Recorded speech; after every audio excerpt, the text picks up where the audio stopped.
हे बघ, आज रात्री आहे ना, तुला इथे एकटंच राहायचं आहे. घाबरू नकोस, मी बाहेरच आहे. उद्या आपण सगळी सोबत घरी जाऊ.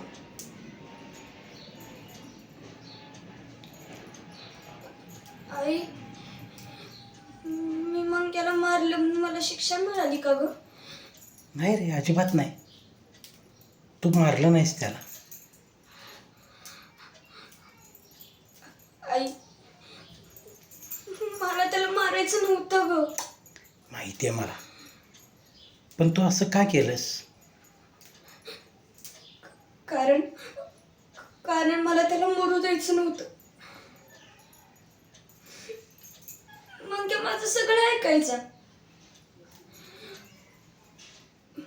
बाकी कोणीच काहीच ऐकायचं नाही माझं.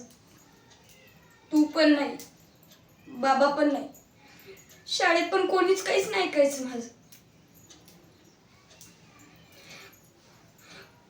मंग्यासोबत राहिलं मला एकटं वाटायचं नाही का. मंग्याच माझा एकच मित्र होता.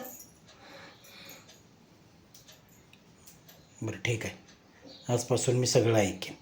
पण आता झोपायचं आधी मी तुला पुनर्जन्माची गोष्ट सांगितली होती ना.